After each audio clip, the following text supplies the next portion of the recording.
Hey there, folks. Welcome to our cozy nook of tales and adventures.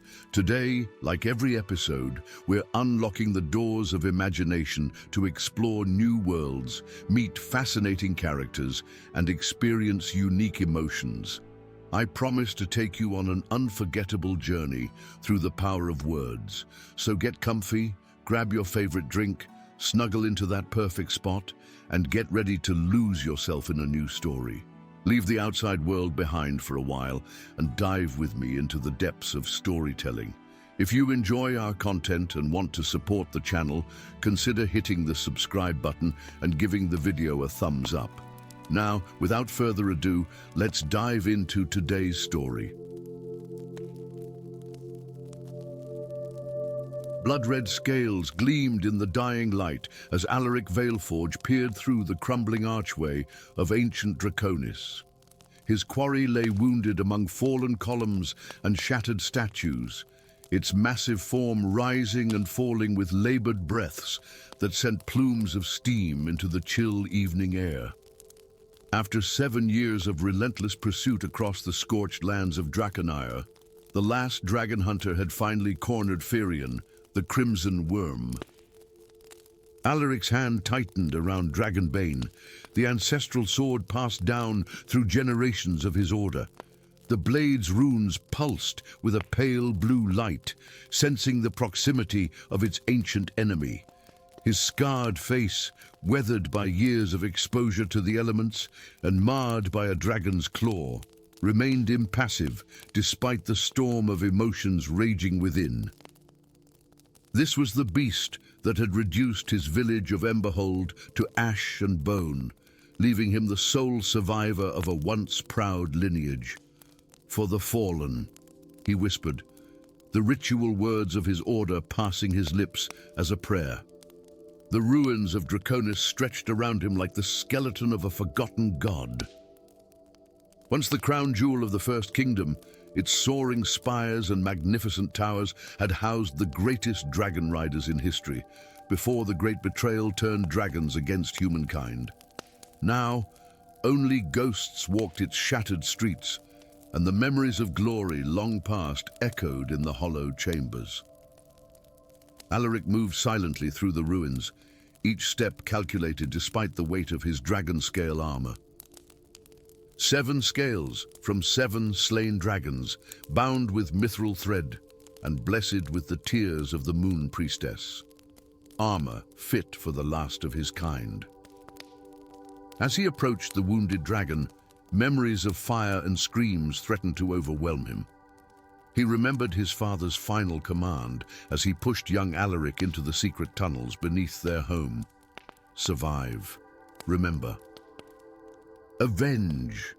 Firion lay in what once had been the Grand Plaza, where kings and dragon riders had held court. The dragon's wings were tattered, one folded awkwardly at an unnatural angle. A trail of iridescent blood marked its desperate flight to this sanctuary. Alaric had struck true with his dragonbone bow 3 days prior, the enchanted arrow finding its mark between crimson scales. "Come to finish your hunt, little shadow?" The voice resonated, not in the air, but directly in Alaric's mind, rich and ancient, like the rumbling of distant thunder. Alaric froze. In all his years of hunting, no dragon had ever spoken to him. The creatures were beasts of destruction, mindless engines of fire and fury that had laid waste to the civilized realms. "And your silence speaks volumes," continued the mental voice, tinged with what could almost be interpreted as amusement. 7 years tracking me across Draconir, and now you hesitate at the moment of your triumph." "Silence, worm," Alaric finally responded, advancing with Dragonbane held ready. "Your tricks will not stay my hand. Emberhold will be avenged." The massive dragon shifted, turning golden eyes toward the hunter. Eyes that held not the mindless rage Alaric expected, but something far more troubling: intelligence, wisdom, and profound sorrow. "Emberhold," sighed Firion, the name sending ripples of pain across his consciousness. "I remember every village, every life taken, But do you know why Emberhold burned Dragon Hunter? Because dragons are monsters that destroy all they touch. Alaric spat, taking another step forward. Because Emberhold housed the third celestial anchor, replied Firion, his mental voice heavy with exhaustion, and your father was its appointed guardian. The word struck Alaric like a physical blow. My father was a simple blacksmith. A sound like boulders grinding together emanated from the dragon. Laughter, Alaric realized with shock. Your father was Thorian Veilforge, High Warden of the Eastern Seal. The hammer he wielded forged not horseshoes, but the chains that bind the void. Alaric's certainty wavered. His father had indeed been a blacksmith, but there had always been a secret forge beneath their home where none were permitted to enter. A forge where the fires never dimmed, even in the darkest nights. You lie, he whispered, but without conviction. Touch my mind, Hunter, invited Firion. See the truth your order never revealed to its youngest son. Against every instinct, honed through years of training, Alaric lowered his blade and reached out with his consciousness, as the dragon had taught with that single invitation. Immediately, his mind was flooded with images, memories not his own. Dragons soaring alongside humans, their riders communing with them through bonds deeper than blood. Dragonfire forging great chains of celestial metal anchored to massive pillars across the realms, the chains extending beyond the veil of reality, binding something vast and terrible that lurked between the stars. And then betrayal, not from dragons, but from within. Humans in blue robes performing rituals with dragon blood, weakening the seals. The birth of the dragon hunters, not as heroes, but as unwitting pawns in a game spanning millennia. When Alaric's consciousness returned to his body, he found himself on his knees, dragonbane, lying forgotten on the stone beside him. The Star Devourers, he whispered, the name pulled from Firion's memories, ancient entities from beyond the veil of stars. Imprisoned by the combined might of dragons and the first men, confirmed Firion. And the dragon hunters were created not to protect humanity, but to break the seals. Each dragon slain weakens the chains. Each ritual performed with our blood and flesh brings the devourers closer to freedom. Alaric's world tilted on its axis. Everything he had believed, everything he had dedicated his life to avenging, was built on lies. The Order of the Blue Flame, he said, remembering the robed figures from Firion's memories. They orchestrated all of this, the great betrayal, the formation of the dragon hunters. For centuries they have worked from the shadows, infiltrating the courts of every human kingdom, explained Firion. They believe the Star Devourers will grant them immortality in exchange for freedom. They are fools. The dragon shifted, wincing as his wounded flank scraped against fallen masonry. In 3 days, the celestial convergence will occur, all 3 moons aligning for the first time in 1,000 years. Archimage Tharok, Grand Master of the Blue Flame, prepares the final ritual at the central anchor in Mount Voidspire. If he succeeds, the seals will fail. Alaric stood, his purpose realigning with this new truth. Why tell me this? Why not any of the dragons I've encountered before? Because you are Thorian's son, replied Firion simply, and because I am the last of the guardian worms.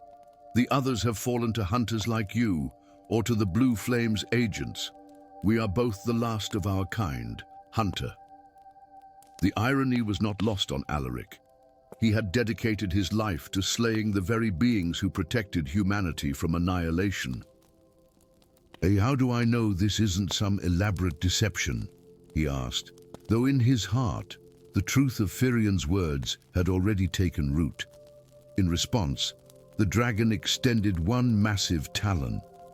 Balancing delicately upon it was a medallion Alaric recognized immediately, his father's pendant, lost in the fires of Emberhold.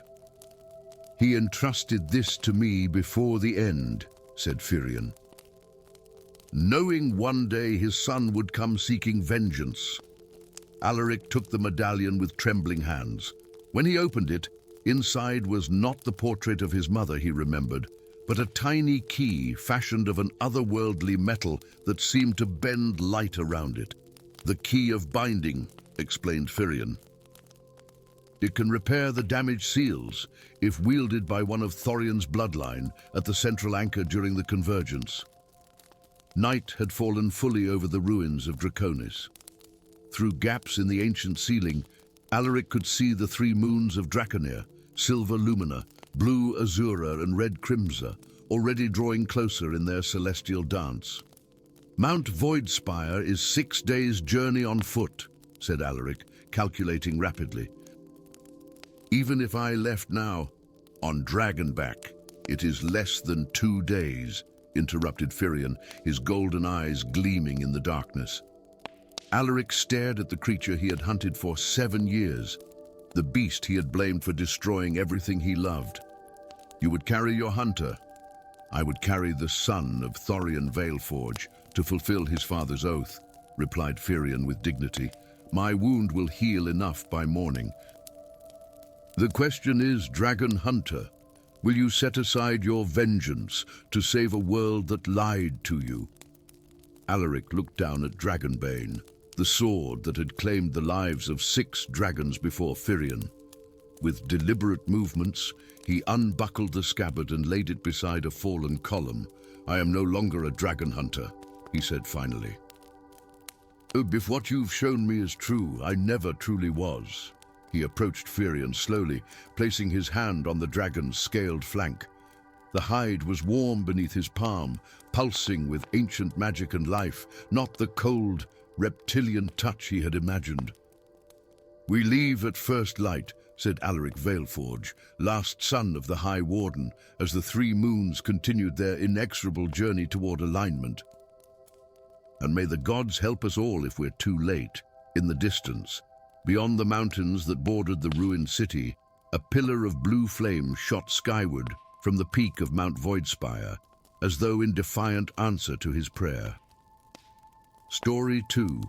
The ancient oak trees of Ravenwood whispered secrets to those willing to listen, their weathered branches reaching toward a sky painted in twilight hues.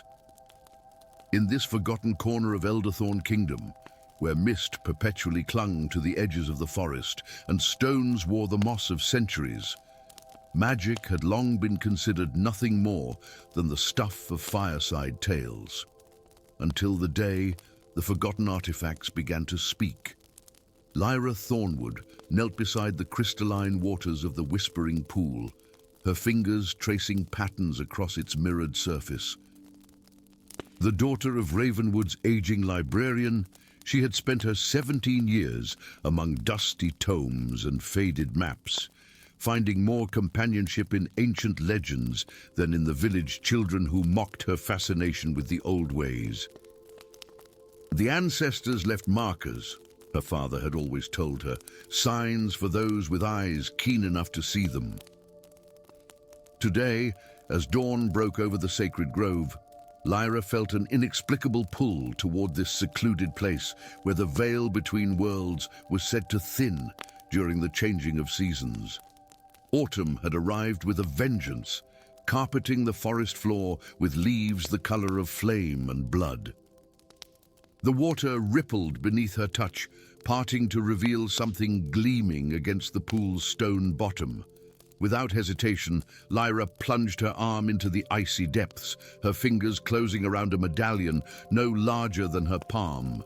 As she withdrew the artifact, water streaming between her fingers, the forest fell silent, an unnatural quiet that made the hair on her arms rise. The medallion was crafted of a metal Lyra had never seen before, neither silver nor gold, but something that seemed to shift between the two. At its center sat a stone of deepest azure that caught the morning light and fractured it into 1,000 dancing rays. Ancient runes encircled the stone, their meaning lost to time. When Lyra's fingers closed around the medallion, the world around her changed. The breeze that had been gently stirring the branches stilled, then surged forward with sudden violence, whipping her chestnut hair across her face. The placid pool before her churned as though struck by an unseen storm. Flames sparked from her fingertips unbidden, dancing across her skin without burning her flesh, while the earth beneath her knees trembled with a will of its own. And then came the voice, ancient and melodious, speaking directly into her mind. At last, a daughter of the stars awakens. The scattered crown seeks its bearers as the darkness rises once more. Lyra dropped the medallion in shock, scrambling backward as the elements around her settled. But even as the wind calmed and the flames extinguished, something remained, a humming awareness in her veins, a connection to the world she had never before felt. What manner of sorcery is this?" she whispered, staring at her trembling hands. The medallion lay innocuously on the forest floor, its azure stone pulsing with gentle light. Carefully, Lyra wrapped it in a scrap of cloth and tucked it into the hidden pocket of her cloak. The village elders spoke often of the king's edicts against artifacts of the old world, relics of a time before the Great Sundering, when magic flowed freely through the land. Discovery of such items meant immediate surrender to the crown's collectors, men who arrived shrouded in grey cloaks to spirit away both the objects and, oftentimes, those who had found them. As Lyra hurried back toward the village, unease settled in her stomach like a stone. The thatched roofs of Ravenwood came into view, smoke rising from morning cooking fires into the crisp autumn air. But something was amiss. Where was the usual bustle of the market square? Why did no children play among the fallen leaves? Her question was answered as she crested the final hill. Standing in Ravenwood's central square were 6 riders atop midnight steeds, their armor the color of ash, their faces hidden behind helms crafted to resemble expressionless human visages. The Knights of Ash, the king's elite hunters, tasked with rooting out heresy and magic throughout the realm. Lyra froze, her hand instinctively moving to the pocket containing the medallion. From her vantage point, she watched as villagers gathered, their faces masks of fear. Upon a wooden platform hastily constructed in the square stood Master Finch, the village blacksmith, his wrists bound before him. Beside him, displayed on a velvet cushion, lay a simple hammer, his most prized possession, said to have been passed down through 7 generations of his family. The charge is heresy through possession of an awakened artifact, announced the lead knight, his voice carrying across the hushed crowd. The penalty, by decree of His Majesty King Ilarion, sovereign of Elderthorn and protector of the realm, is death. That's merely my grandfather's hammer, protested Finch, his voice breaking. I've forged your horseshoes with it, for mercy's sake. The knight lifted a gauntleted hand, and to the horror of the gathered villagers, the hammer rose of its own accord, hovering above the cushion. The awakening spreads, intoned the knight. Across the kingdom, common objects reveal their true nature, granting forbidden powers to those who would overthrow the natural order. The king's justice must be swift. With a flick of his wrist, he signaled to the executioner who stepped forward, axe gleaming in the morning light. Lyra's breath caught in her throat. She knew she should run, should flee with the secret burning against her hip, but her feet remained rooted. As the executioner raised his blade, a shadow detached itself from the crowd, moving with preternatural speed. One moment, the knights stood in formation. The next, darkness swirled around them like living smoke. Villagers scattered in panic as the executioner's axe clattered to the ground. When the darkness receded, Master Finch had vanished, along with his ancestral hammer. "I find the Shadow Wielder," bellowed the lead knight, but his command was cut short as the ground beneath the platform suddenly heaved upward, sending the knights tumbling. Earth and stone moved like water, creating a barrier between the knights and their steeds. A hand closed around Lyra's wrist, and she whirled to find herself face to face with a stranger, a man perhaps 5 years her senior, his features sharp and handsome beneath a shock of raven hair. Most striking, however, were his eyes, one blue as a summer sky, the other black as midnight. "The medallion you carry sings to those who know how to listen," he said, his voice low and urgent. "I am Dorian. Like you, I carry a fragment of what was broken. We must leave, now, unless you fancy having your head separated from your shoulders." "How did you—" "Questions later," he interrupted, pulling her toward the forest's edge. "The knights will recover quickly." As if to emphasize his point, a horn blared from the village square. Lyra cast one last glance toward the only home she had ever known, toward the library where her father would even now be arranging his precious books, unaware that his daughter's life had irrevocably changed. "My father will be safer if you're not there when they come looking," Dorian said, though his expression softened with sympathy. "The awakened artifacts are revealing themselves across the kingdom. Yours controls the elements, mine the shadows. Others have awakened different powers. We are being hunted, but also drawn together." As they plunged deeper into the forest, following paths Lyra had never noticed, despite a lifetime of wandering these woods, Dorian explained. The artifacts were not merely enchanted trinkets, but fragments of something greater, the Star Crown, a relic of immense power shattered centuries ago to prevent its misuse. "But why now?" Lyra asked, as they paused in a hidden hollow, the sounds of pursuit growing distant.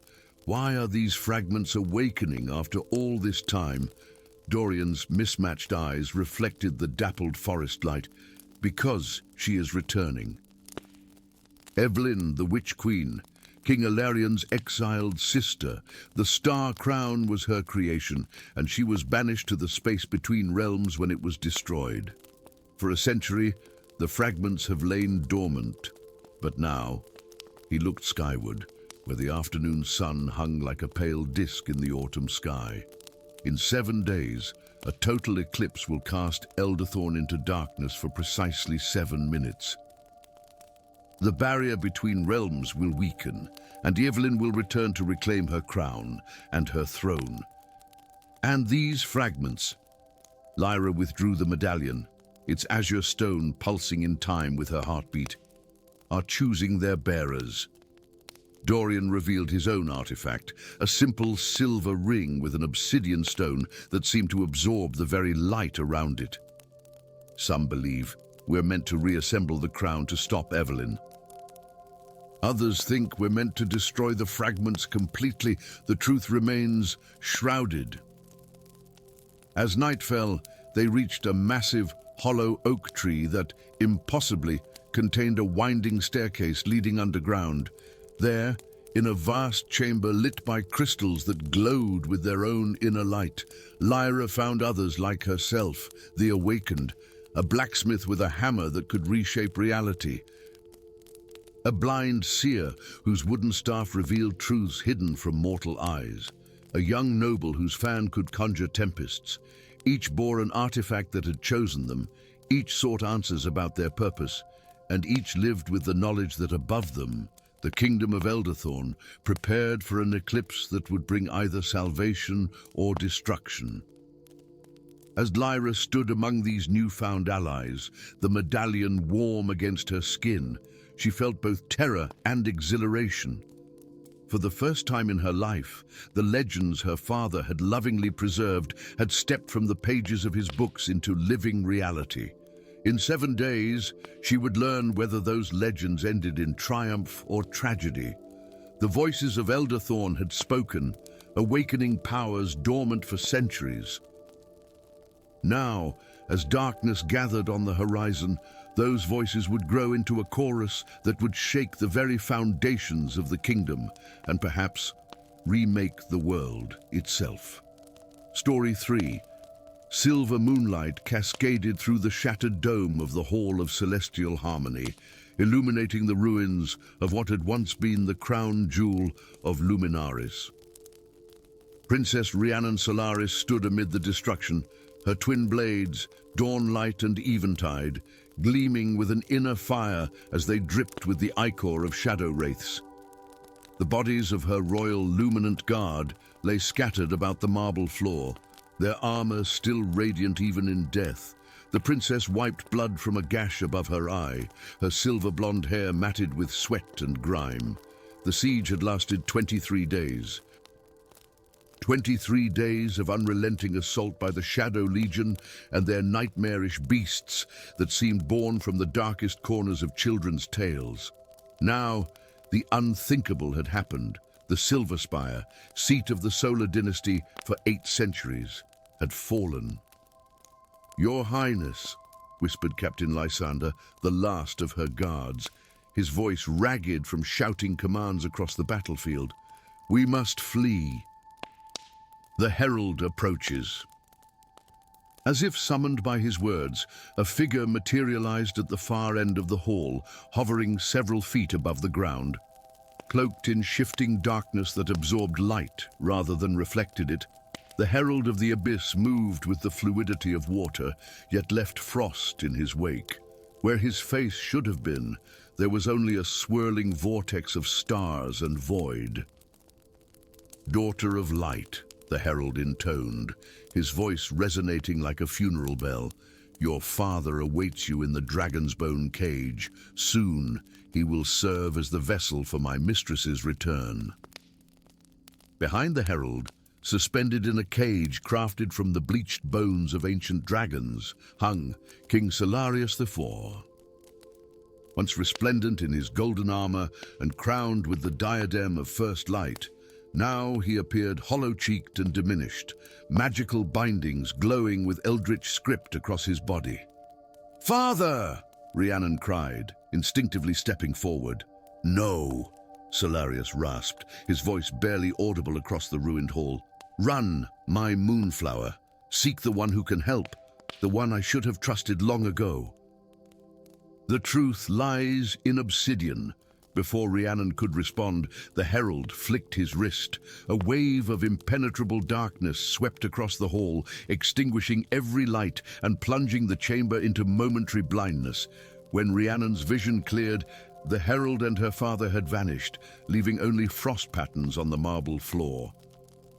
"The emergency passages, Your Highness," urged Lysander, his hand on her elbow.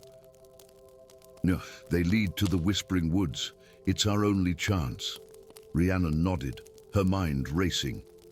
Obsidian, the ancient enemy of Luminaris, ruled by the sorcerer King Morvran, the Shadow Weaver who had slain her mother during the War of Crimson Tides 15 years past.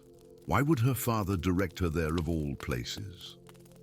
The hidden passages beneath the Silver Spire were older than the dynasty itself, carved by forgotten hands in an age when magic flowed more freely through the world. As Rhiannon and Lysander descended into the earth, the sounds of destruction above faded, replaced by the soft dripping of underground springs and the whisper of ancient enchantments still woven into the stone. "But where does this lead?" Rhiannon asked, her hand trailing along runes that illuminated at her touch. "The old maps say these tunnels extend beneath the entire kingdom," Lysander replied, his voice echoing softly. "Some claim they reach as far as the obsidian territories themselves, though I've never known anyone to test the theory." 3 days passed in darkness, the tunnels growing narrower and more ancient as they traveled. On the 4th day, they emerged into a ravine shrouded in perpetual twilight, where trees with bark like polished onyx grew leaves of deepest purple. The border of obsidian, a kingdom where the sun never fully rose and shadows were said to possess consciousness of their own. "I must continue alone," Rhiannon said, placing a hand on Lysander's armored shoulder, return to the southern provinces. Rally what forces remain loyal to the crown. My princess, Lysander protested, to enter Obsidian alone is to court death. King Morvran has vowed vengeance on your bloodline since the day your mother fell by his brother's hand. Rhiannon's eyes flashed. My father believes Morvran holds knowledge vital to stopping the Herald and whatever calamity he serves. I must discover what it is. With reluctance, Lysander bowed and pressed his fist to his heart in the traditional salute of the Luminant Guard. As Rhiannon watched him disappear back into the tunnel, she felt truly alone for the first time in her life. The Obsidian Kingdom unfolded before her like a dark mirror of her homeland, where Luminaris boasted soaring white spires and golden leaf trees. Obsidian was a realm of sharp angles and deep shadows. The people she encountered regarded her with suspicion, their eyes lingering on her twin blades and the celestial emblem emblazoned on her tattered cloak. On the 7th day of her journey, Rhiannon reached the Obsidian Citadel, a fortress carved from a single massive piece of volcanic glass, its towers jutting toward the sky like the talons of some great beast. To her surprise, the gates stood open, with no guards barring her entry. Udu, the Sorcerer King, anticipates your arrival, Princess of Light, said a voice from the shadows. A woman materialized beside her, tall and elegant, with skin the color of midnight and eyes like liquid silver. I am Nyx, first shadow of His Majesty's court. Follow me. The interior of the citadel defied the laws of nature. Spaces expanded beyond what seemed possible from outside, and staircases spiraled in directions that should have been impossible. Throughout it all, shadows moved with purpose, carrying messages and performing tasks as if they were servants made flesh. At the heart of the citadel lay the throne room of echoes, where whispers of conversations held centuries ago still lingered in the air. Upon a throne carved from meteor glass sat Morvran, the Sorcerer King of Obsidian. Unlike the frail, malevolent figure from Rhiannon's childhood stories, Morvran appeared as a man in his prime, with features sharp as cut diamond and eyes that held the wisdom of centuries. Princess Rhiannon, he greeted, his voice resonant with power yet surprisingly gentle. I have awaited your arrival since the Herald breached the walls of Luminaris. Rhiannon's hands moved instinctively to her blades. You knew of the attack? Did you orchestrate it, as you did my mother's death during the Crimson Tides? A look of genuine pain crossed Morvran's face. Is that what you believe? That I killed Seraphina? All of Luminaris knows the tale, Rhiannon countered.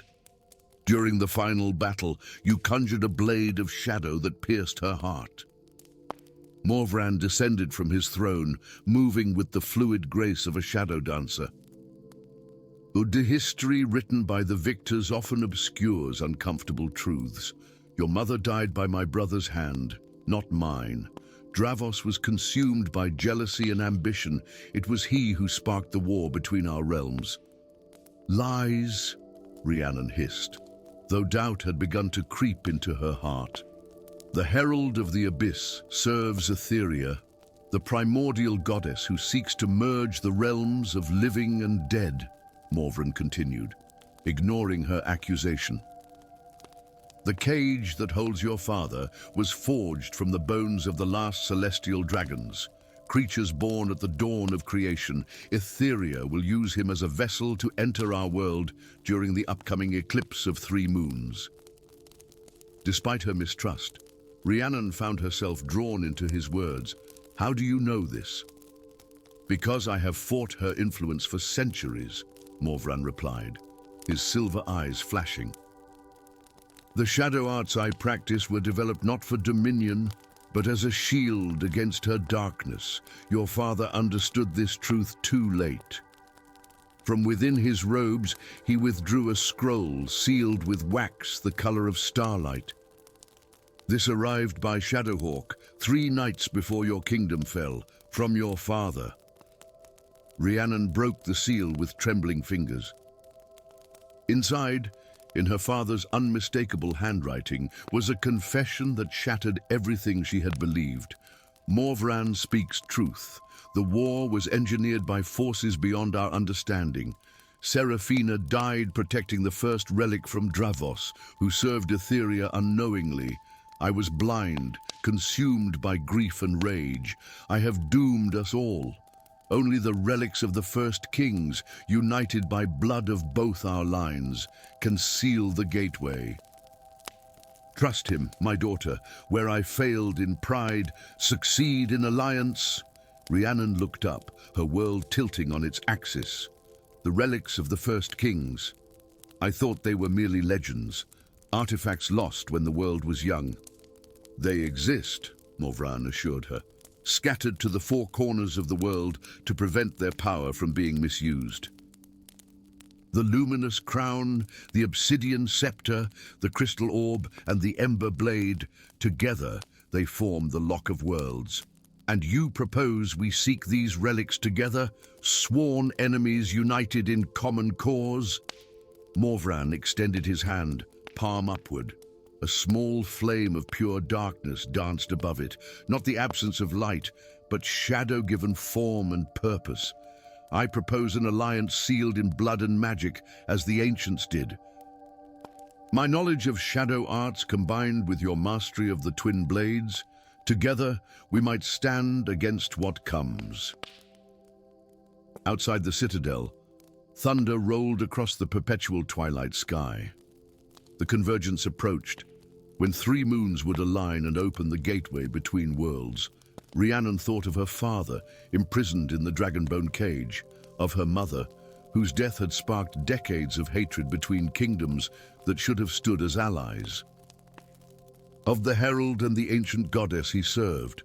Slowly, deliberately, she drew dawnlight from its scabbard. The blade gleamed with inner fire as she pressed it against her palm, drawing a thin line of blood that glowed like liquid starlight. By my blood and blade, I swear this alliance, she intoned. Morvran nodded solemnly, drawing his own dagger of shadow glass across his palm. Their hands clasped, light and darkness mingling in an oath older than either of their kingdoms. The gateway opens in 13 days, Morvran said, as their blood sealed the pact. We must secure the first relic by then, the luminous crown hidden in the floating isles of Eris. As they withdrew their hands, Rhiannon noticed something strange, a pattern forming where their blood had mixed, an ancient sigil that seemed familiar yet impossible to place. And there is more to this alliance than you're telling me, she observed, her eyes narrowing. There is more to everything than either of us knows, Morvran replied enigmatically. But as we journey together, Princess of Light, I suspect we will discover that the greatest deception is not between us, but in the histories we have been taught to believe. Beyond the obsidian walls of the citadel, shadows lengthened as the first of 3 moons rose blood-red on the horizon. The hunt for the relics had begun. Story 4. Beyond the Crystal Mountains, where the land surrendered to endless stretches of grey dust and twisted, petrified trees, Kalindor, the exile, had made his home. The desolate lands, as they were known to the inhabitants of the prosperous kingdom of Azurath, were a place where even sunlight seemed reluctant to touch the ground, filtering through perpetual mist in weak, watery beams. Yet within this barren expanse, a single tower of obsidian glass rose defiantly, its surface gleaming with runes that shifted and changed with each passing hour, a testament to the power of the man who dwelled within. Kalindor stood at the highest window of his sanctuary, his weathered hands tracing complex patterns in the air as he manipulated the arcane energies that surrounded him. Though only 43 years of age, his face bore the deep lines of one who had witnessed centuries, and his once raven hair was now streaked with silver that gleamed like polished metal in the dim light. Upon his brow, the mark of dishonor, a complex sigil branded into his flesh by the seven circles, pulsed with a dull crimson glow, a constant reminder of his transgression. "Master," came a soft voice from the spiral staircase behind him.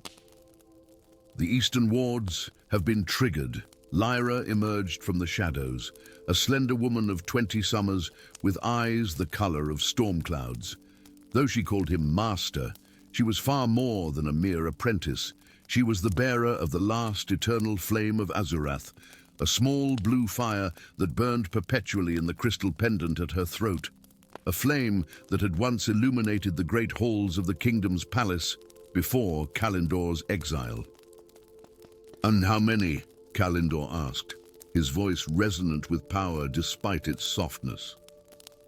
"A dozen riders," Lyra replied, moving to stand beside him at the window. "They bear the Queen's standard, the Silver Phoenix." Kalindor's expression hardened. 10 years had passed since his banishment, 10 years since the Seven Circles had proclaimed him anathema for his exploration of soul magic, the forbidden art of manipulating the very essence of life itself.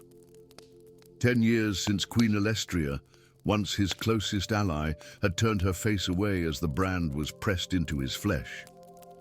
What could prompt Her Majesty to send her guards into the desolation?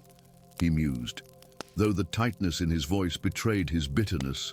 As if in answer to his question, a cold wind swept through the tower, carrying with it the scent of ash and salt, a scent that had not been present in these lands for millennia. Kalindor's eyes widened, and he gripped the windowsill with sudden intensity. "It cannot be," he whispered. 3 days later, Kalindor found himself face to face with Commander Seraphina of the Queen's Royal Guard, a formidable woman whose armor bore the scars of countless battles. She stood in the central chamber of his tower, her posture rigid with distrust, surrounded by her elite warriors who regarded the exiled mage with open hostility.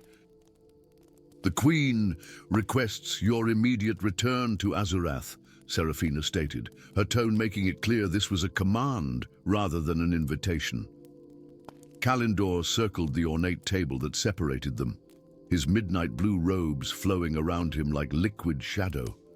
10 years of silence, and now a royal summons. What calamity could possibly be dire enough for Alestria to seek the aid of a disgraced soul mage? Seraphina's gaze never wavered. "Nexarius has awakened."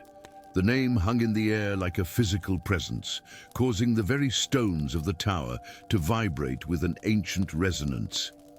Lyra, who had been quietly observing from the periphery, involuntarily touched the eternal flame at her throat, as if seeking reassurance from its warmth. "The serpent god of the ash sea," Kalindor breathed, memories flooding back of ancient texts studied in the forbidden sections of the Great Library. A being from before the time of men, sealed away by the first mages at the dawn of our history. 3 coastal cities have already fallen," Seraphina continued, her stoic facade cracking slightly to reveal the exhaustion beneath. "His corruption spreads like a disease, transforming all it touches. The Seven Circles have exhausted their conventional magics in attempting to contain him." Kalindor's laugh was sharp and without humor. "And now they turn to unconventional magic, to the very arts they condemned me for studying." "Will you come?" Seraphina asked, her hand unconsciously moving to the hilt of her sword. "Or must I fulfill my secondary orders?" The threat hung unspoken between them. Kalindor glanced at Lyra, whose presence was unknown to the Queen or her council. For 10 years, he had trained her in secret, preparing her for a day he had always known would come. "I will return," he said finally, "not for redemption, not for the Seven Circles, and certainly not for Alestria's crown. I return for those who cannot protect themselves from what comes." As they departed the tower the following dawn, Kalindor sealed it with enchantments that would keep it hidden until his return, if he returned at all. The journey across the desolate lands was arduous, the path deliberately difficult to traverse as part of his punishment. Yet as they approached the crystal mountains that marked the boundary of his exile, Kalindor felt a strange sensation he had not experienced in a decade: anticipation. Beyond the mountains, Azurath unfolded like a tapestry of impossible beauty: verdant forests, crystalline lakes, and at its heart, the white city of Lumina, with its soaring spires and arched bridges that seemed to defy gravity itself. But the beauty was marred by an ominous shadow that hung over the western horizon, where the once blue waters of the Ash Sea now churned with inky darkness. "The corruption spreads faster than we anticipated," Seraphina observed grimly. "We must reach the city before nightfall." They rode hard along the royal road, passing villages where fearful eyes peered from windows and temples where priests performed desperate rituals of protection. In one town square, Kalindor observed a circle mage performing simple cantrips to calm the populace, illusions of light and sound that provided momentary distraction from the encroaching doom.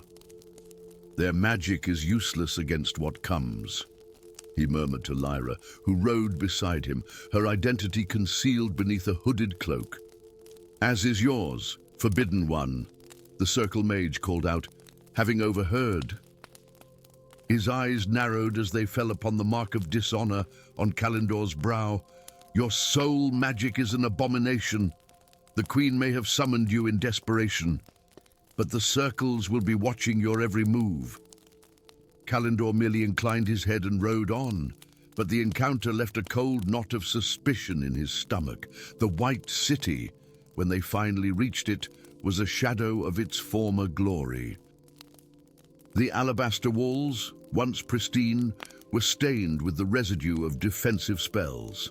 Citizens moved quickly through the streets with downcast eyes, and guards stood at every corner, their knuckles white around the hafts of their spears.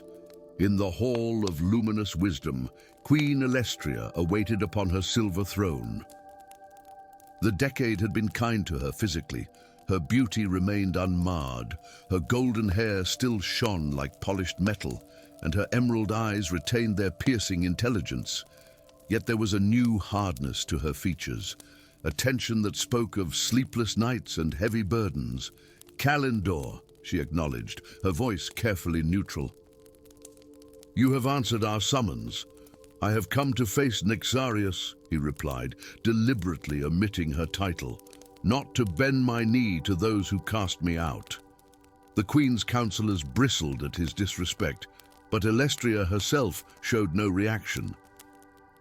The Grand Arcanist of the Seven Circles will brief you on what we know of the threat and what measures have already been attempted. As if summoned by her words, the massive doors to the hall swung open to admit an elderly man in robes of deepest purple, embroidered with silver constellations that seemed to move of their own accord. Grand Arcanist Thorn had been ancient when Kalindor was still an apprentice, yet he moved with the vigor of a man half his age, his eyes sharp beneath bushy white brows. "The prodigal returns," Thorn observed, his tone inscrutable. "Come, Kalindor. There is much to discuss and precious little time." In the chamber of celestial mapping, where enchanted models of stars and planets rotated slowly above a circular table of polished marble, Thorn revealed what the kingdom's greatest minds had learned of Nixarius's return. Maps showed the spread of corruption, samples of transformed materials were displayed in warded containers, and scrolls of hastily transcribed observations covered every surface. As Kalindor examined a vial of what had once been seawater, now a viscous black substance that seemed to absorb light, he felt Lyra stiffen beside him. Following her gaze, he noticed a small symbol etched into the corner of one of the maps, a perfect circle bisected by 3 wavy lines, the emblem of the Blue Flame Order. A fragmented memory surfaced, a text he had discovered in the forbidden archives before his banishment, linking the ancient cult to rituals involving transcendence through catastrophe. The pieces began to align in his mind with terrible clarity. This awakening was no accident, Kalendor said suddenly, interrupting Thorn's explanation of containment efforts. Nyxarius was summoned deliberately. The chamber fell silent. Thorn's expression remained impassive, but something flickered in his eyes, something Kalendor recognized all too well from his years in the circles. Calculation. A preposterous accusation, one of the younger mages protested. Who would willingly unleash such horror? Those who believe they can control it, Kalendor replied, his gaze never leaving Thorn's face. And as those who seek to harness its power for their own transcendence. With a speed belying his apparent age, Thorn raised his hand, unleashing a blast of arcane energy that sent Kalendor crashing into the wall. The other mages jumped back in shock as the Grand Arcanist's kindly demeanor melted away, replaced by cold determination. You always were too clever by half, Thorn said, his voice now resonating with unnatural harmonics. Today, the blue flame has waited centuries for the convergence of stars that would allow Nyxarius's essence to be properly harnessed. Your exile was never about soul magic, Kalendor. It was about removing the one mage who might recognize what we were planning. As guards rushed into the chamber, confusion evident on their faces, Lyra stepped forward and released the concealment spell that had masked her presence.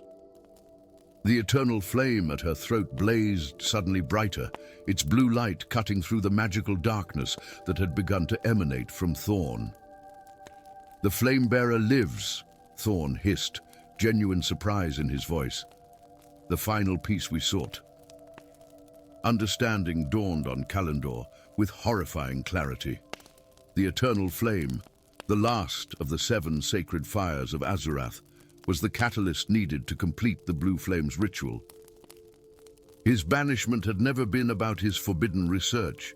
It had been to separate him from the flame so it could be extinguished. But he had thwarted them unknowingly by taking Lyra, its keeper, with him into exile.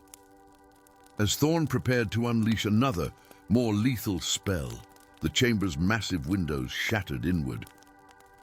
Through the falling shards of glass came a sound that chilled the blood of all present, the roar of Nyxarius, no longer distant, but terrifyingly close. The twilight of realms that the blue flame had sought to engineer had begun. And in the chaos of that moment, as ancient enemies became reluctant allies against a threat none had truly comprehended, Kalendor realized that his decade of exile had not been punishment, but preparation for the true battle that was only now beginning. Story 5.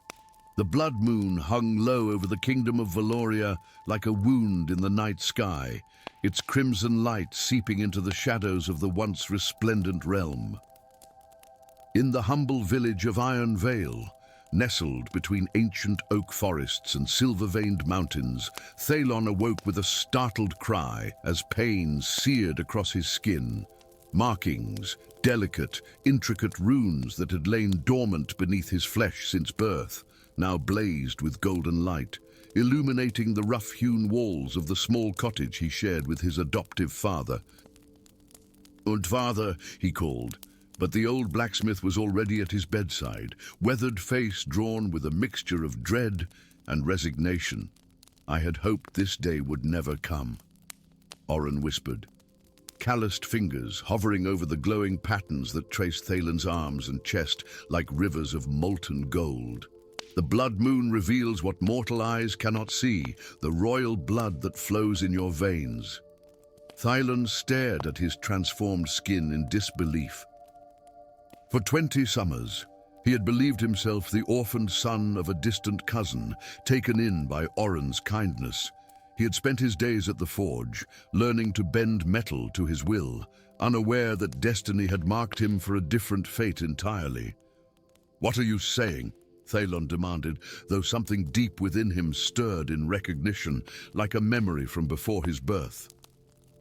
Oren moved to the hearth, stoking the dying embers until they flared to life. In their orange glow, he looked suddenly ancient, burdened by secrets kept too long. 15 years ago, Lord Vexus seized the throne of Valoria. The true king, your father, was slain. I was sworn to protect you, the last of the royal bloodline, until the blood moon revealed your heritage. Beyond the window, the village had fallen eerily silent. No dogs barked, no nightbirds called, only the sound of approaching hoofbeats broke the stillness. "They come," Oren said grimly, reaching for the sword that hung above the mantle, a blade far too fine for a simple blacksmith. "The usurper's men can sense the awakening of royal blood. You must flee now through the hidden pass to the Whispering Vale. Seek the Sibyl of Narthal. She alone can guide you to what you seek." Before Thalon could protest, the door splintered inward. Silhouetted against the blood-red night stood armored figures, their helms fashioned into the likeness of snarling wolves. At their center, a tall figure surveyed the scene with eyes that gleamed like molten gold in a face of unsettling beauty. "Lord Vexus," Oren breathed, stepping protectively in front of Thalon. "Ud the faithful blacksmith," Vexus replied, his voice melodious yet chilling. "Did you truly believe you could hide a star among pebbles?" Upon Vexus's brow sat a crown unlike any Thalon had ever seen, a twisted circlet woven from black thorns that seemed to pulse with malevolent life. Where the thorns touched Vexus's flesh, dark veins spread outward like cracks in ice, marring his otherwise perfect features. "Run!" Oren commanded, lunging forward with unexpected grace, his sword meeting the guards with a shower of sparks. Thalon hesitated only a moment before diving through the back window, the glass shattering around him. The runes on his skin pulsed brighter as he fled into the forest, the sounds of combat fading behind him.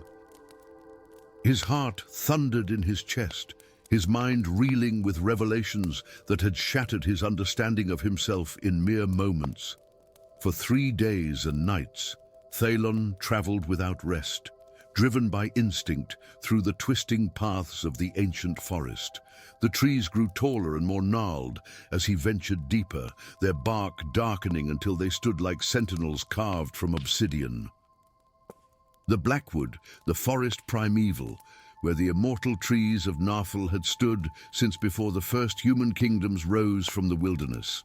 On the 4th day, as exhaustion and hunger threatened to overcome him, Thalon stumbled into a clearing where a solitary tower of pale stone rose toward the sky. Unlike the straight, proud towers of Valoria's citadel, this structure twisted like a living thing, its windows placed seemingly at random along its spiraling form. As Thalon approached, a shadow detached itself from the tower's apex, circling downward with impossible grace. The creature that landed before him was neither holy woman nor bird, but something in between. Her upper body, that of a slender elf with features of ethereal beauty, while below the waist spread magnificent wings of iridescent feathers that shifted from midnight blue to deepest purple as she moved. "The last son of the true king comes at last," she said, her voice musical yet ancient, like wind through forgotten ruins. "I am Lysithea, Sibyl of Narthal, keeper of lost truths and forgotten prophecies." Thalon sank to his knees, strength finally deserting him. "The man who raised me is likely dead. A usurper wears a crown of thorns and hunts me with golden eyes. I know not who I truly am, nor what I am meant to do." The Sibyl's smile was tinged with sorrow. "You are Thalon Valerian, rightful heir to the throne of Stardust. And what you must do is reclaim the sword of ancient kings, the only weapon capable of severing the bond between Vexus and the thorn crown that corrupts his soul and leeches the life from our land." For a fortnight, Thalon dwelled in the Sibyl's tower, learning the history that had been kept from him, how Valoria had once been a realm of wonder and light, where magic flowed through the land like rivers of starlight. How the royal line had been blessed with the ability to channel that magic through ancient artifacts forged when the world was young. How Vexus, born of the same bloodline but consumed by envy, had discovered the terrible secret of the immortal trees of the Blackwood. From their thorns he wove a crown of terrible power, Lysithea explained, as they stood atop her tower, gazing across the land toward the distant peaks of the Forbidden Mountains. Each thorn is a key to a different kind of magic, but such power was never meant for mortal minds to wield. It corrupts him, even as it grants him dominion over shadows and fears. "You speak as though you pity him," Thalen observed. The runes on his skin now dormant once more, though they left intricate golden patterns etched permanently into his flesh. The Sibyl's gaze was distant, seeing beyond the physical world. "I pity the child he was, before ambition twisted his heart, just as I pity the burden now placed upon your shoulders, especially when you learn the full truth." "What truth?" Thalen demanded. But Lysithea merely shook her head, her feathers rustling in the evening breeze. "First the sword, then the truth, one burden at a time, young king." The journey to the Forbidden Mountains was perilous. Ancient guardians lurked in forgotten valleys, and Vexus's Wolfhelm soldiers patrolled the borders of his expanding influence. Yet with each challenge overcome, Thalen felt the power in his blood awakening further, the ability to sense magic, to see the flow of energies that bound the world together, to call light into darkness with a whispered word. On the eve of the new moon, they reached the entrance to the Vault of Ages, a massive doorway carved into the living rock of the highest peak. Runes, similar to those on Thalen's skin, encircled the entrance, pulsing faintly in recognition of his presence. Beyond this threshold lies the Chamber of Echoes, where the sword of ancient kings awaits, Lysithea said, her voice hushed with reverence. "I cannot follow." "The chamber recognizes only those of royal blood. What will I face within?" Thalen asked, fingering the simple iron sword he had carried from Iron Vale, a poor weapon against whatever guardians might await. "The past," she answered simply. "And perhaps a glimpse of what is to come."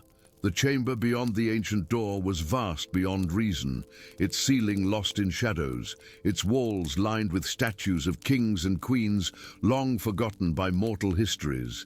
At its center, upon a dais of crystal, rested a sword that gleamed with its own inner light, a blade of silver-white metal inscribed with runes that matched those upon Thalen's skin. As he approached, the statues turned their stone heads to follow his progress, their blank eyes somehow evaluating his worth. Thalen felt the weight of centuries pressing upon him, the expectations of ancestors whose names had been erased from Valoria's records.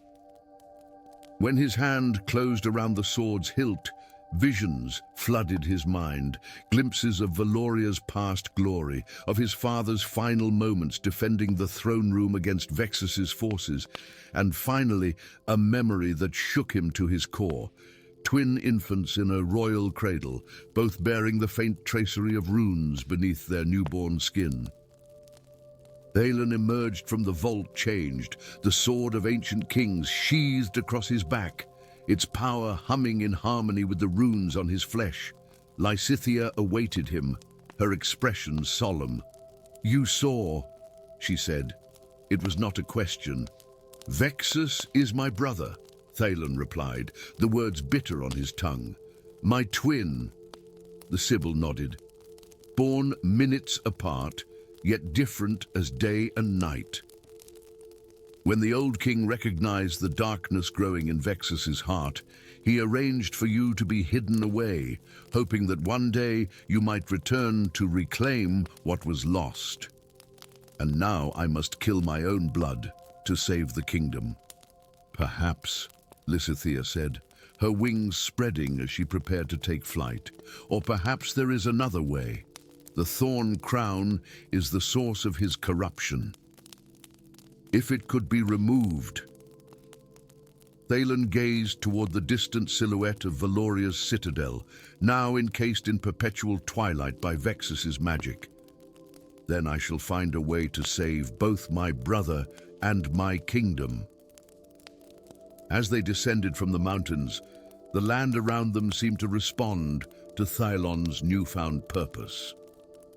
Withered plants straightened, streams ran clearer, and the constant whisper of fear that had permeated the realm since Vexus's ascension lessened where they passed. Yet in the heart of Valoria, sensing the awakening of a power to rival his own, Vexus stood before a mirror of black glass, watching as the thorns of his crown burrowed deeper into his flesh. His golden eyes narrowed as he discerned the approach of his long-lost twin, the brother whose existence he had tried so desperately to forget. "Come then, brother," he whispered, his breath frosting the mirror's surface. "Come and witness what your birthright has wrought. For while you carry the sword that can break my crown, only I know the terrible price of its use, a truth that will turn your victory to ashes in your mouth." Beyond the windows of the citadel, shadows gathered like storm clouds, and the immortal trees of the Blackwood stirred with restless anticipation. The final confrontation between the sundered halves of Valoria's royal line approached, a battle not merely for a throne, but for the very soul of a kingdom teetering on the edge of eternal night. Story 6. The stars were vanishing, not all at once, but one by one, like candles snuffed out by an invisible hand. First, the hunter's bow disappeared from the northern sky, leaving a void darker than the night itself. Then the dragon's eye winked out 3 nights later, followed by the crown of kings a fortnight after. Where constellations had guided sailors and shepherds for millennia, only emptiness remained, patches of nothingness that seemed to swallow the light around them. In the city of Thousand Arches, where limestone bridges spanned the great Cerulean River and towers of white marble reached toward the heavens, few noticed the changing sky.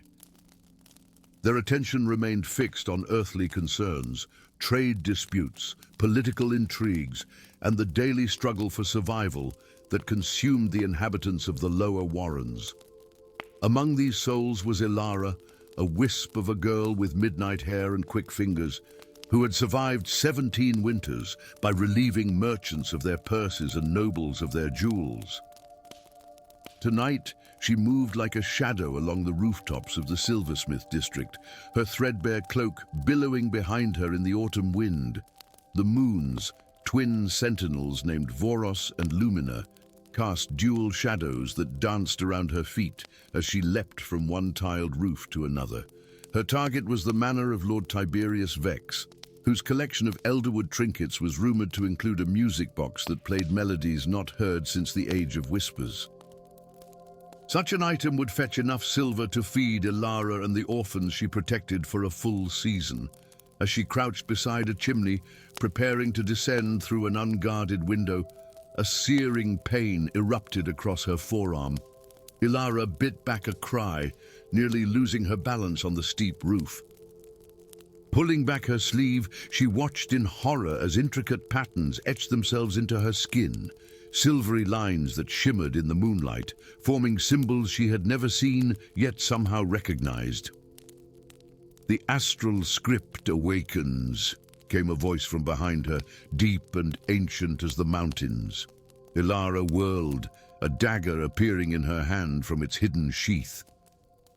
The figure before her seemed to materialize from the shadows themselves, tall and draped in a cloak of midnight blue, embroidered with silver threads that mirrored the patterns now burning on her skin. His face remained hidden beneath a hood, but his eyes gleamed with an amber light that was neither human nor animal. "Who are you?" Ilara demanded, though her voice betrayed her fear. "I have been known by many names through the centuries," the figure replied. "Kings called me Advisor, queens named me Oracle, but you may call me Raven, for I have watched and waited, as is my charge." He stepped forward, and Elara tensed, ready to flee or fight. But Raven merely extended a gloved hand toward her forearm, not touching but hovering inches above the shimmering marks. "The stars are disappearing, young weaver," he said, his voice heavy with the weight of terrible knowledge, "and with them the very fabric of our world begins to unravel." 3 days later, Elara found herself far from the familiar streets of the City of Thousand Arches, traveling north along the ancient King's Road toward the Frostpine Mountains. The symbols on her skin had spread, covering both arms now and creeping up her neck like silver vines. Each night, she dreamed of threads, countless, glimmering filaments connecting all things, from the smallest pebble to the mightiest oak, from the heart of a child to the core of a star. "These are the threads of destiny," Raven explained as they made camp beneath the boughs of an ancient willow. "Few can see them, fewer still can touch them, and only the weavers can manipulate their course." Elara poked at the campfire with a stick, watching the embers rise toward the diminished sky. "And you believe I am one of these weavers?" "The last of the great weavers," Raven corrected. "The bloodline was thought extinct when the astral citadel fell during the Sundering. For centuries, I searched for signs of survivors, watching over the descendants of those who might have escaped. Your mother was among them, though she never manifested the gift." Ilara's hand stilled. "You knew my mother." Raven's amber eyes softened. Lyria was kind and brave, with a laugh that could charm birds from trees. "She died protecting you from those who would have used your latent power for their own ends, servants of the one we now seek to stop." "And who is that, exactly?" Elara demanded. "You've spoken of dangers and duty since we left the city, but you've told me nothing of what we face." Raven was silent for a long moment, his gaze fixed on the starless patches of sky.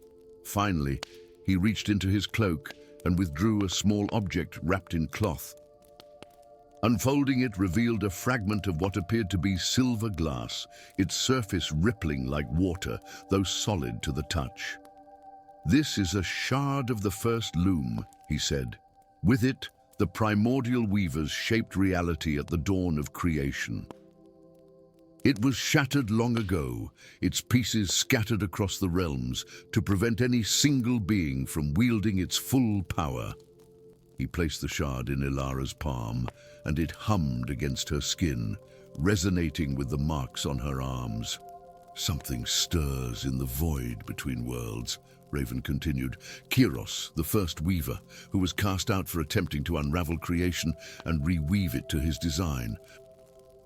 For millennia, he was trapped beyond the veil, but as the stars vanish, his bonds weaken. The creatures of stellar darkness that have begun to emerge are mere extensions of his will, shadows reaching through the thinning barriers of reality." Elara stared at the shard, watching as the silver patterns on her skin seemed to flow toward it like water seeking its level. "What does he want? To finish what he began, to unmake the world and forge a new one where he alone determines the fate of all beings. To accomplish this, he needs the shards of the loom reunited and the blood of a great weaver to activate it."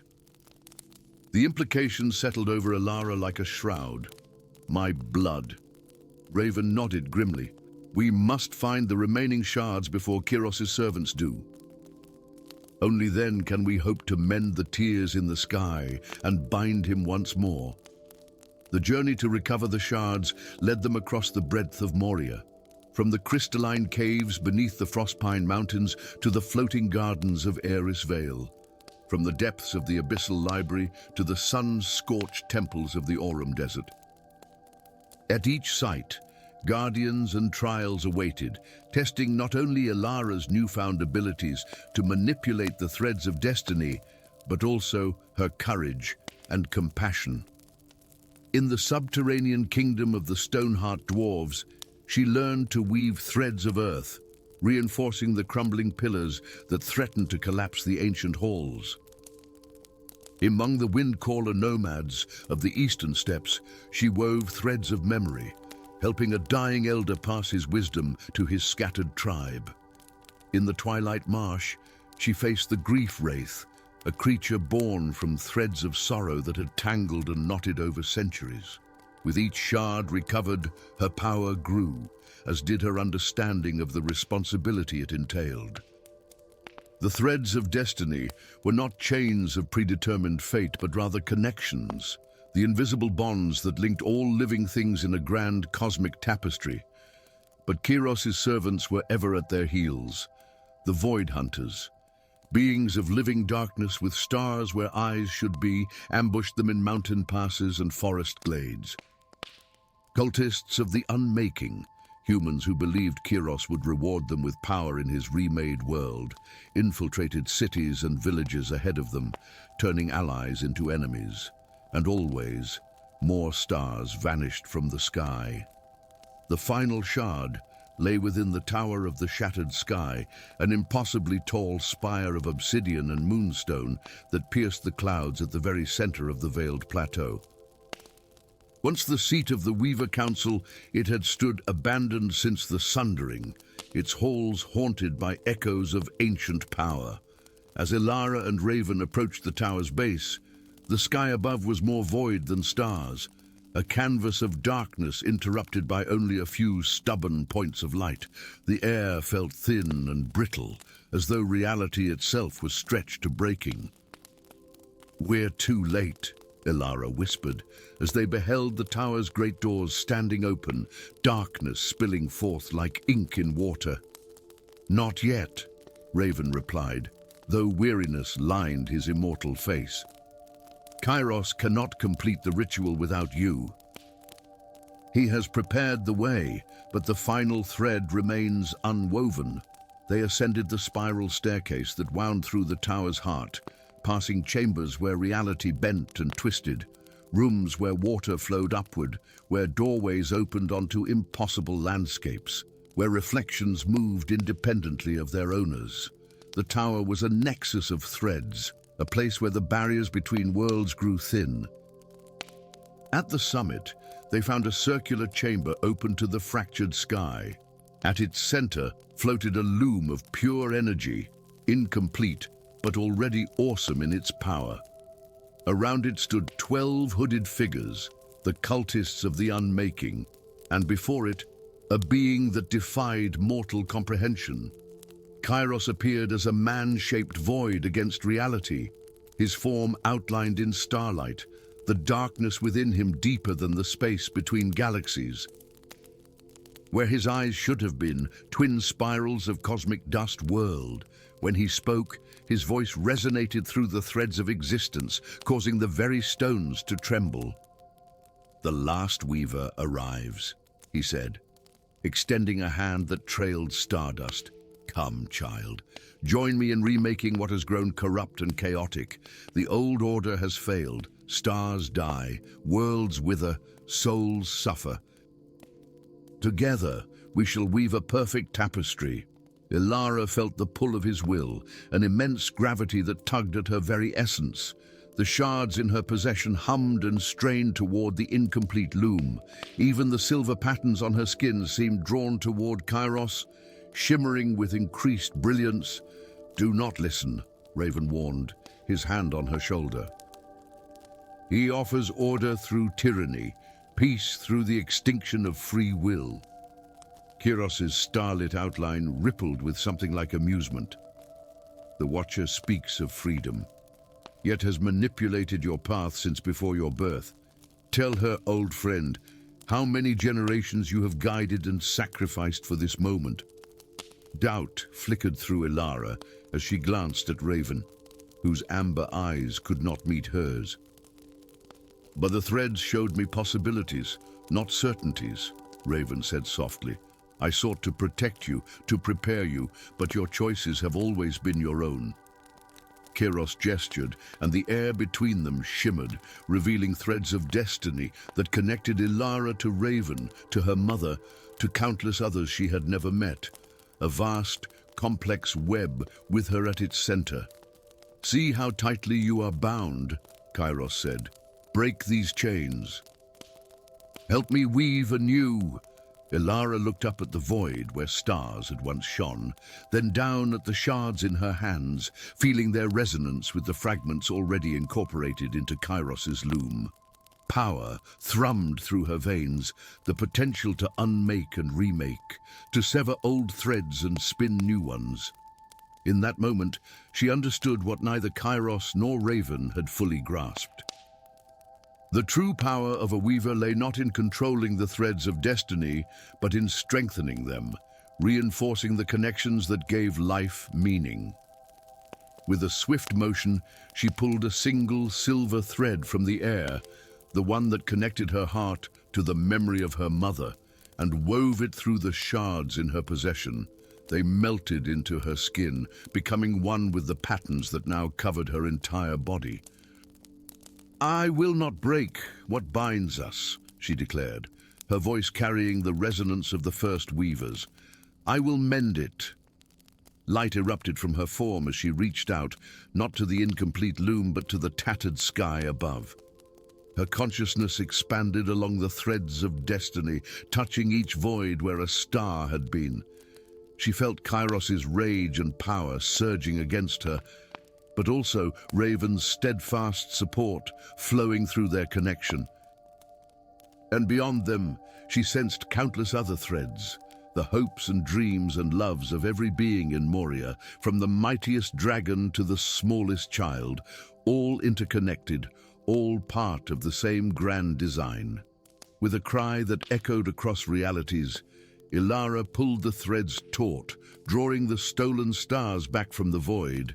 One by one, they rekindled in the night sky, burning with renewed brilliance. The constellations reformed, the hunter's bow, the dragon's eye, the crown of kings, each one strengthening the fabric of reality. Kairos's form began to unravel, his stolen power returning to the cosmos he had sought to dominate. The incomplete loom shattered, its fragments dissolving into motes of light that scattered to the winds.